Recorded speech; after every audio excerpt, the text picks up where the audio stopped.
There was blood everywhere. The only thing left was death. The protagonist was in wonder, questioning the reason for the massacre that caused so much suffering for his beloved youngsters, friends, and elders. 20 different sects, including 10 great sects of that time, were all vanquished by the Heavenly Demon Cheonma, the leader of the diabolical group, the Heavenly Demon Sect. The only one left in the shambles was Chung Myung. The leader of the demonic sect declared that Chung Myung should feel glorified for surviving after killing the demonic lord. But this was the end for him. He told Chung Myung to be proud because he was the last man standing. Due to the frustration of losing everyone and the demonic leader's speech, Chung Myung launched his last attack in a desperate attempt and succeeded. He decapitated the demonic leader, and the war was over. But due to severe blood loss from the battle, death was inevitable for Chung Myung. He pondered what would happen to Mount Hua now. All the elders and members were killed in the war, leaving only powerless and desperate children. He regretted his life, thinking if only he had dedicated more time to training, he could have saved some lives. The protagonist, the 13th disciple and one of the great swordsmen of the Mount Hua Sect, the Plum Blossom Swordsman Chung Myung, breathed his last breath at the headquarters of the Heavenly Demon Sect. As he lay dying, vivid memories of his past began to surface. He remembered his days in Mount Hua during his childhood. He regretted that he was merely a rookie who didn't pay much attention to training and teachings. If only he had done so, he could have changed his and his fellows' fate. The sound of someone being hit came from inside a small, poorly conditioned hut. A boy kept calling Chung. He told Chung Myung that he was sleep-talking. He informed Chung Myung that everyone had already left for begging, leaving only the two of them. Chung Myung was baffled and couldn't explain what was going on, thinking the boy was threatening him. He simply replied that he was completely confused by the situation and asked the boy to put down the stick. Hearing Chung Myung's words, the boy laughed, which further baffled Chung Myung. He believed he was the respected Chung Myung and couldn't understand why this boy was threatening him. The boy then tried to hit Chung Myung with his stick. Chung Myung, thinking of teaching the kid a lesson, tried to catch the stick but found his hand too short to reach it. Unable to block the blow, he was continuously beaten by the boy and begged for mercy. Chung Myung, now by a lake, thought about taking revenge on the beggars for the sake of the boy. He saw a little boy's reflection in the lake and wondered who it could be. Unable to explain what was happening, he thought he had been reincarnated, as mentioned in Buddhism. A little boy approached and asked Chung Myung if he was all right. Just as the boy was about to say something, Chung Myung interrupted him with two questions. He asked if the boy was a beggar, to which the boy replied yes. Frustrated, Chung Myung asked if he knew Cheonma. The boy replied that Cheonma was the leader of the demonic sect over 100 years ago. Chung Myung was surprised and, in a high tone, asked if the incident happened 100 years ago. The boy, confused, confirmed that it was indeed 100 years ago. Chung Myung began to complain about not being reincarnated at the same time. He had died and felt like he was the only one left in the world. The boy asked if he was all right. Chung Myung then asked the boy what had happened to Mount Hua, but the boy did not reply. Chung Myung stated that if the boy was a beggar, he should know about the Mount Hua Sect, one of the 10 great sections. The boy told Chung Myung that Shaolin, Wudong, Ashen Kongtong, Quinsing, Lotus, Southern Edge, Kunlun, Beggars Union, and Southern Island Sect were the 10 great sects of Murim. There was no mention of Mount Hua in the 10 great sects. Chung Myung was shocked by his words and completely baffled. What nonsense are you spouting about the 10 great sects? There is no Mount Hua sect among the 10 great sects. How is that possible? Mount Hua is supposed to be important. Reflecting, the beggar boy adds, now that I think about it, I think I've heard of it existing in the Shaanxi province map, right? It must be on the map. Do you know anything about it? The boy replies, I'm not sure about them being part of the 10 great sects, but as far as I know, the Mount Hua sect has already fallen. What? It has fallen? Chung exclaims. The sect that was once one of the greatest in the world, along with all other great sects? How could that be? The boy insists, it's true. Mount Hua has fallen. Determined to find out for himself, Chung declares, he need to see for himself, and decided to go to Mount Hua. I wouldn't if I were you, the boy warns. If you don't want to get beaten up again, you should stay away. Filled with anger, Chung Myung replied, I need to ask you more questions, so just answer me, okay? What is the name of this body? The boy responded, Why would a beggar have a name? You can call them whatever you want. But you seem to know something, Chung Myung pressed. How old is this body? 15 or 16? The boy replied, Why would a beggar know their age? Okay, it's fine if you don't know the exact age, Chung Myung said. But can you give me the name of the person who beat me and your name? The boy replied, Oh, you don't remember anything at all? The boy who beat you is Ku Pal and my name is Ku. Chil Chung Myung told to listen carefully to Ku Chil. Remember the name of Chung Myung of Mount Hua. The next time you meet him, I can return the favor. Chung Myung, not knowing where to go, asked, Which is Mount Hua in the Shaanxi province?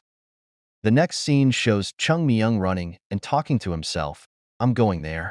If this was in my first life, I would have reached there in no time. If it was in the past life, he would have jumped from mountain to reach there.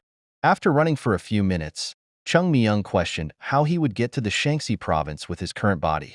Realizing the need for strength, he decided to train himself in martial arts to learn the basics. He didn't want to have the same regrets as in his past life.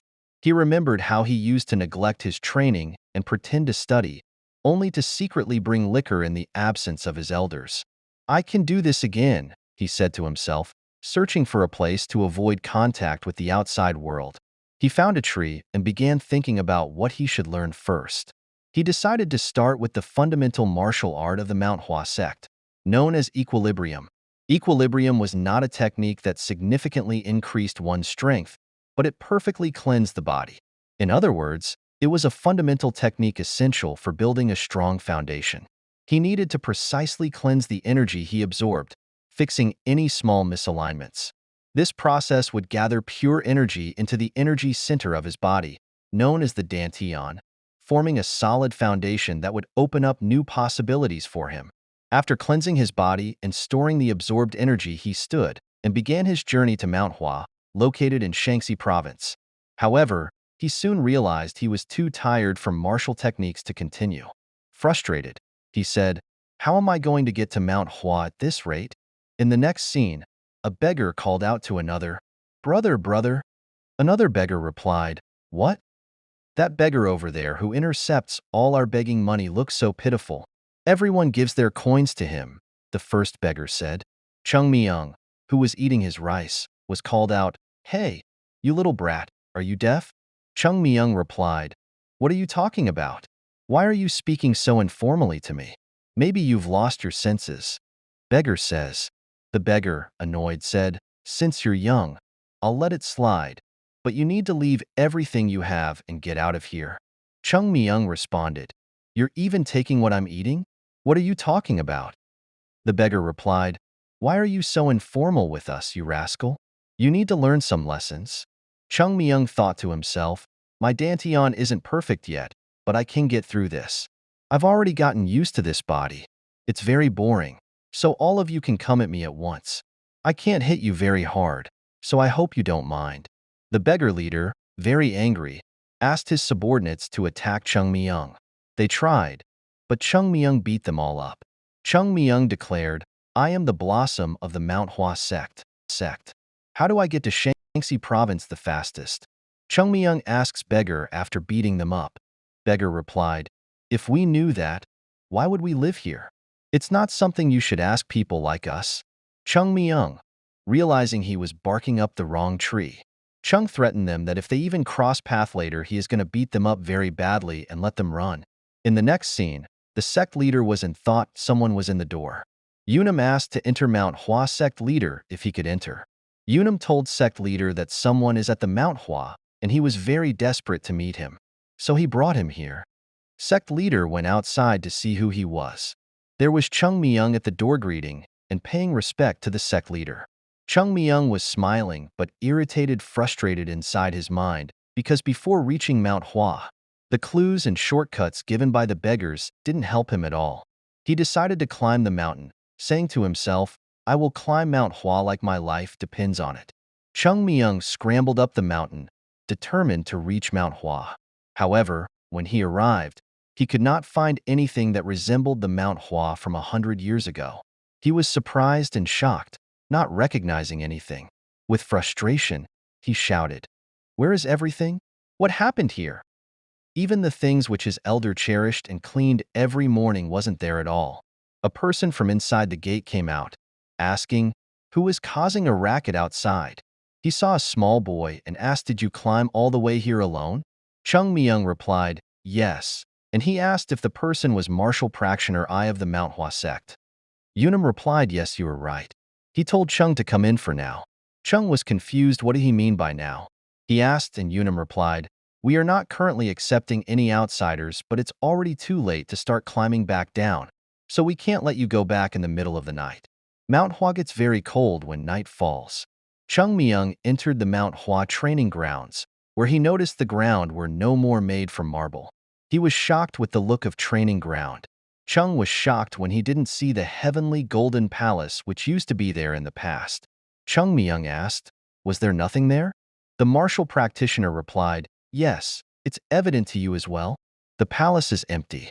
Chung Myung, frustrated, knew the heavenly golden palace had disappeared. The martial practitioner added, "This isn't something someone of your age should know, but I guess it's apparent." Chung Myung was led to the Yunnan temple. The martial practitioner told him to prepare to pay respects to their ancestors. When he opened the door, he was shocked to see that the golden candlestick, the hanging scroll written by their ancestors, and the gold-plated decorations were all gone. He was very much shocked and remembered the flower that used to be there. He asked the martial practitioner, and he was surprised and asked, "How do you know about it?" Chung Myung replied, "There was a flower once, made out of a strange material. Who sold it?" The practitioner said, "We couldn't find any use for it, and it didn't suit our temple, so we sold it to a merchant for a good price." Chung Myung felt disheartened. The white plum blossom, a sacred artifact of Mount Hua, was sold. He knew he needed to interfere before they made an even bigger mess. He sincerely asked the martial practitioner if he could join the Mount Hua Sect, and he could meet sect leader of Hua. In present, the sect leader, "So you know about Mount Hua and want to join?" Chung Myung replied, "Yes, that is correct." Thinking to himself, "I don't believe he'll let me in easily. But no worries, I have all scenario prepared." Chung Myung prepared scenario of a lumberjack who found Chung Jin of Mount Hua, treated him, and as gratitude Jin taught him martial arts. He saw it as an opportunity to set his position in the sect, imagining that if the lumberjack was his grandfather, his position would be the same level as the sect leader. The sect leader smiled and said, "You really want to join the sect? I should let you do as you wish." Chung was shocked as all his expectation failed. The martial practitioner reminded the sect leader that they weren't accepting new members, but the leader replied, "I've changed my mind. Perhaps this is our destiny." Chung Myung thought to himself, "You need to show some courtesy to strangers before you accept them into the sect, you damn idiots." The sect leader continued, "Whatever the reason, this child has come looking for the Mount Hua Sect. We don't chase away birds that come to avoid the rain. Nor do we force animals looking for food in winter to leave. How could we turn away a child who desperately seeks entry into the sect?" The martial practitioner agreed and asked Chung Myung to prepare for the entrance ceremony. Chung Myung, frustrated but determined, thought, "I must wear the uniform and integrate into the sect." He remembered the guest rooms used to be where new members stayed, forming a bond with their teacher. Chung came out of his dorm and tried to look if anyone beside him was there. He saw a door was little open. As he tried to enter, a boy asked in a high voice, "Who are you to peek into someone else's room? Are you a thief?"